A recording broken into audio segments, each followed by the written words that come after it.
Olá, vamos ao 45º vídeo da série de estudos do livro de texto do UCEM, um curso em milagres. E hoje nós vamos iniciar o capítulo 6, as lições de amor, em sua introdução. Então vamos à leitura desta introdução. A relação da raiva com o ataque é óbvia, mas a relação da raiva com o medo nem sempre é tão evidente. Nós geralmente não relacionamos raiva com medo. A raiva sempre envolve a projeção da separação, que deve ser, em última instância, aceita como responsabilidade da própria pessoa, em vez de ser imputada a outros. Então, ele quer dizer que quando nós sentimos raiva, essa raiva deveria ser de nossa responsabilidade, não imputada a outros, e que ela é derivada da projeção, da separação, que por sua vez é derivada do medo. Então, está tudo encadeado. A raiva não pode ocorrer a menos que acredites que fostes atacado, que o teu ataque, por sua vez, é justificado e tu não és, de forma alguma, responsável por ele. Dadas estas três premissas totalmente irracionais, não se pode deixar de chegar à conclusão, igualmente irracional, de que o irmão merece ser atacado em vez de ser amado. Então, sob essas três premissas irracionais que ele coloca aqui, ele diz que isso faz com que é justificado que o irmão pode ser atacado e não amado. E é isso que realmente nós fazemos. Nós sempre estamos predispostos ao ataque, à crítica, à agressão, e não ao amor. E quais são essas três premissas, para que fique bem claro? A raiva só pode ocorrer a menos que acredites que foste atacado. Então você tem que ter a ideia que você pode ser atacado. Que o teu ataque, por sua vez, é justificado. E tu não és, de forma alguma, responsável por ele. Então você acha que pode ser atacado e, por se julgar que pode ser atacado, você justifica que pode atacar. Tu não és responsável pelo ataque. Então, assim, olha o ciclo vicioso dessas três premissas. Então, parte da ideia que você pode ser atacado. E o que pode ser atacado? É a sua identificação equivocada com o seu corpo. Como se ele fosse a sua identidade e realidade. É como se você estivesse esquecido daquilo que você realmente é. E nesta identificação frágil, você sente medo e, portanto, você acha que pode ser atacado. E a melhor forma de defesa, neste caso, é atacar. E é o que nós fazemos, em vez de amar. O que se pode esperar de premissas insanas, exceto uma conclusão insana, é claro. O modo de desfazer uma conclusão insana é considerar a sanidade das premissas em que se baseiam. Tu não pode ser atacado. O ataque não tem justificativa e tu és responsável por aquilo que acreditas. Então, se você acreditar que você não pode ser atacado, o ataque não vai ter nenhuma justificativa para você. Mas, para você acreditar que não pode ser atacado,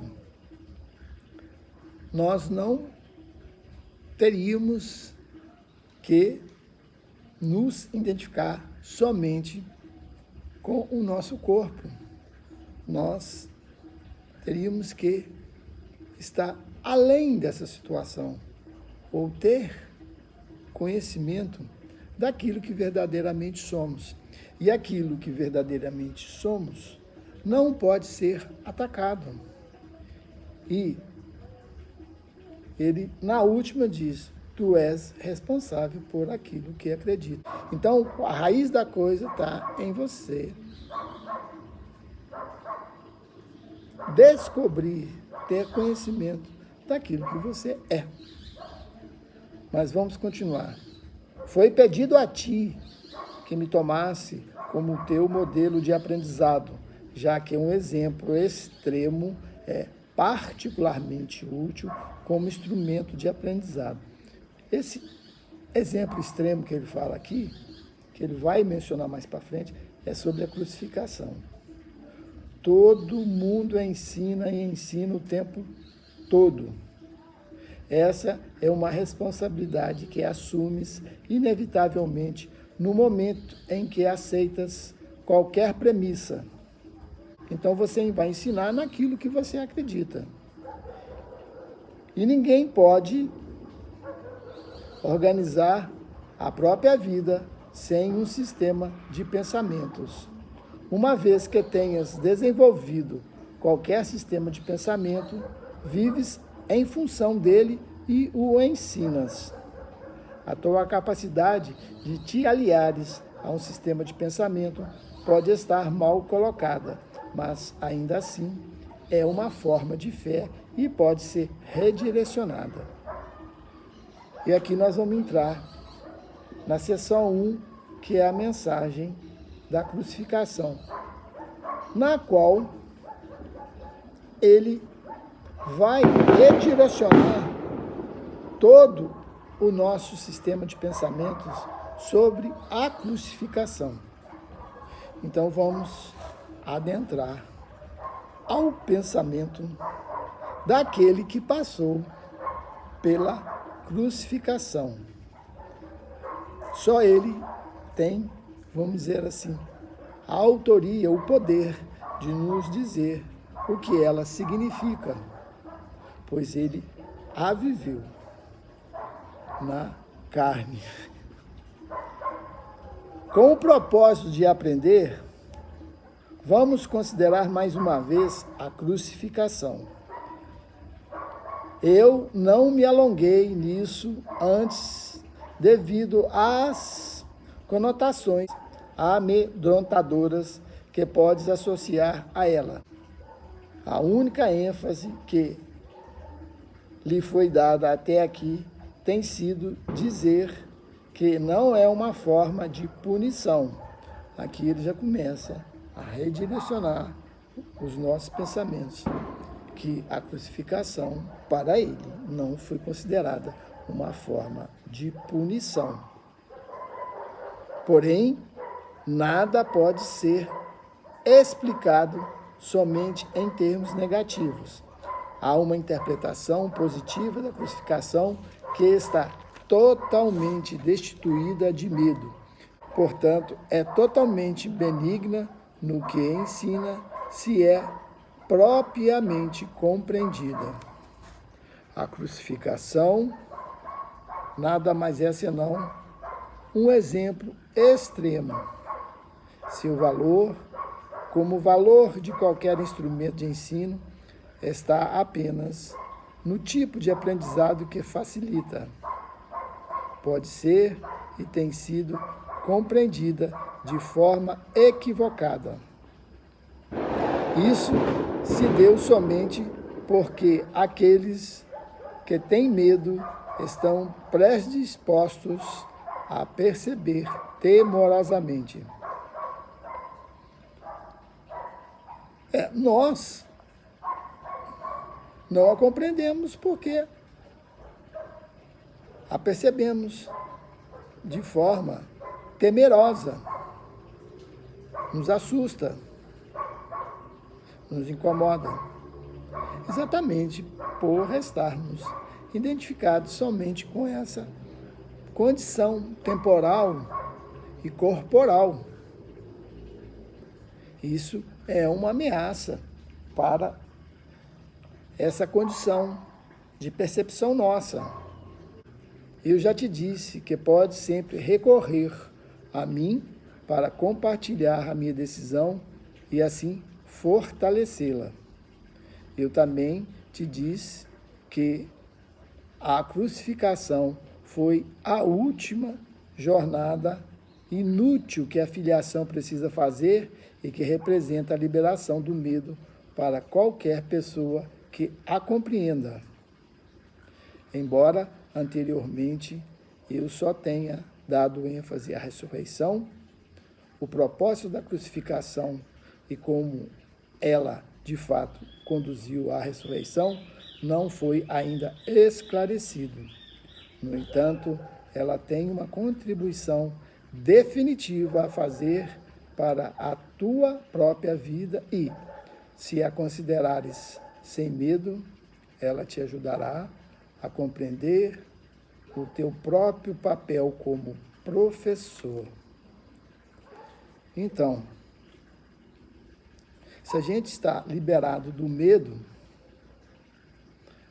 a crucificação poderá ser compreendida. E ela exatamente vem a nos ensinar a liberar do medo. É provável que por muitos anos tenhas reagido como se estivesses sendo crucificado. Essa é a tendência marcante dos separados, que sempre se recusam a considerar o que têm feito a si mesmos. Então, nós é que nos crucificamos. Mas a gente projeta isso para fora, porque a gente não reconhece que nós fazemos isso a nós mesmos. E aí continua. A projeção significa raiva. Então, essa projeção, ela é transmitida em raiva, que gera o ataque, né? A raiva fomenta a agressão e a agressão promove medo. A significação real da crucificação está na intensidade aparente da agressão de alguns dos filhos de Deus a outro. Então, a significação real da crucificação está na intensidade aparente da agressão de alguns filhos de Deus a outro. Ou seja, quando nós estamos agredindo a outro, nós estamos nos crucificando mutuamente. E isso é claro para nós? Mas pela projeção, a gente acha que está fazendo isso com o outro. Mas como sempre mencionamos aqui, não há essa separação. Pois os nossos pensamentos não abandonam a mente. E eles vão refletir na própria mente que somos todos nós. E isso reverbera em todos. Isso, é claro, é impossível e tem que ser inteiramente compreendido como impossível.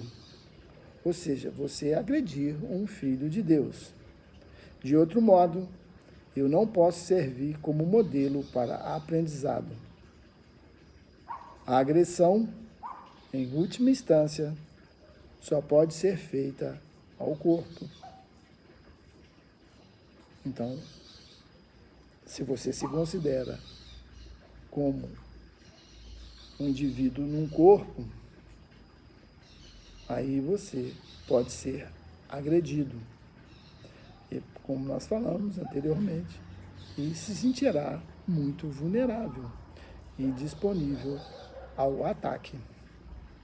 Não há muita dúvida de que um corpo pode agredir um outro e pode até destruí-lo. Mas, se a própria destruição é impossível, qualquer coisa que seja destrutível não pode ser real. Então, vamos parar aqui um pouquinho. Então, aquilo que é destrutível, segundo aqui mencionado, não pode ser real. Então, se o corpo é destrutível, podemos compreender que o corpo não é real. Está aqui. Qualquer coisa que seja destrutível não pode ser real. Então, você está acreditando em algo que não é real. E ainda diz que é você.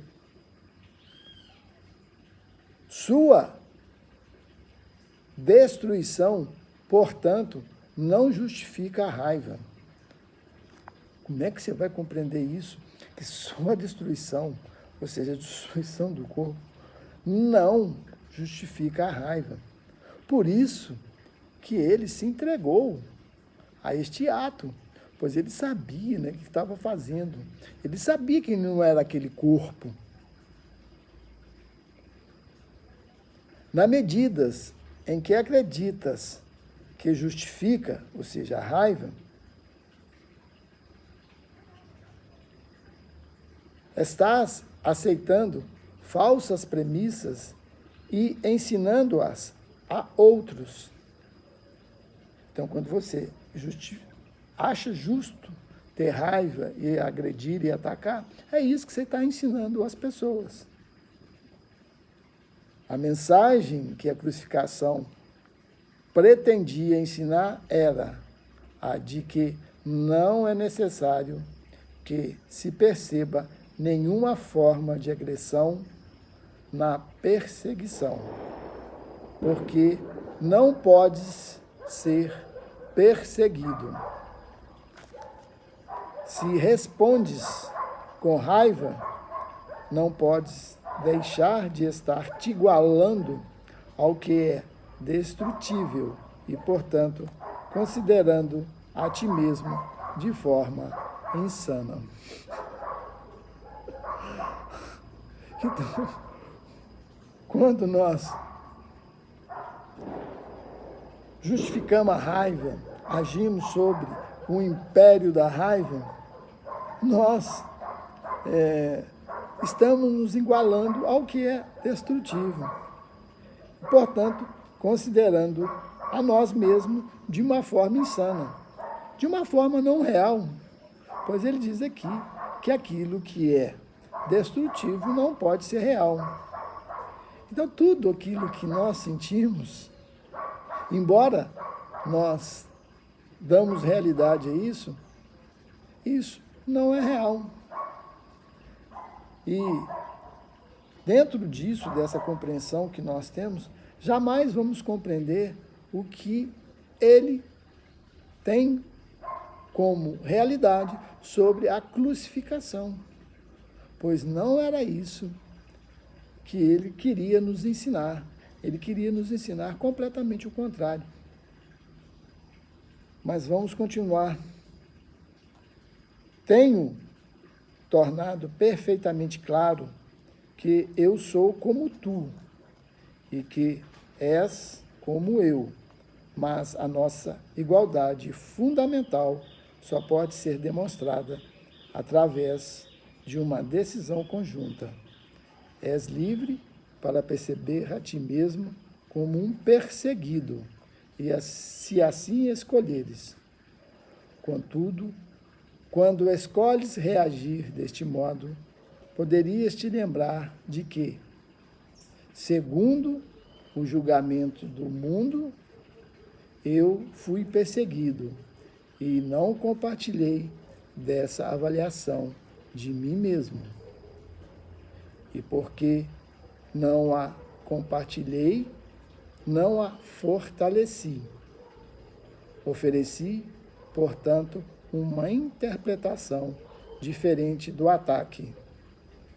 Interpretação essa que quero compartilhar contigo. Se acreditas nela, vais me ajudar a ensiná-la. E aqui nós vamos finalizar para continuar no próximo vídeo. Então, o que ele diz é o seguinte, que ele não se considerou um perseguido. E isso também muda o nosso sistema de pensamento sobre a crucificação. Em outras palavras, ele não se considerou uma vítima. Ele não se considerou sendo atacado, pois ele não identificava com a ilusão, com aquilo que não é real, como ele diz aqui, com falsas premissas. Ele não se identificava com a destruição. E ele sabia que a realidade, a sua verdadeira identidade, não poderia ser destruída, e sim o corpo, que não era aquilo que ele acreditava que ele era. Pois se ele acreditasse nessa condição, ele jamais se submeteria a esta situação que ele se entregou para ser para nós um exemplo, como que diz assim, um exemplo extremo, o qual nós temos que compreender para que possamos, em pequenas situações, podermos agir tal como ele agiu nessa situação extrema. Pois nós, em pequenas situações que somos confrontados, nós sempre estamos reagindo em forma de medo, em forma de ataque, achando que nós podemos ser destruídos. E aqui, submeteu a essa condição totalmente extrema para nos ensinar. E hoje aqui, o pessoal está meio eufórico. E nós não podemos abafar essa mente ruidosa que explode em barulhos e que eu chamo de uma falsa alegria. Mas não vamos julgar os nossos irmãos, pois para eles esse ainda é um momento de crença e alegria. Vamos continuar no parágrafo 6 com o entendimento dele sobre a crucificação. Até lá, e como sempre, pedimos que possam compartilhar esses vídeos, fazer alguns comentários, dar sua opinião, dê seu like, e assim você estará ajudando a toda a humanidade, porque nós não estamos separados. Até o próximo vídeo. Gratidão eterna.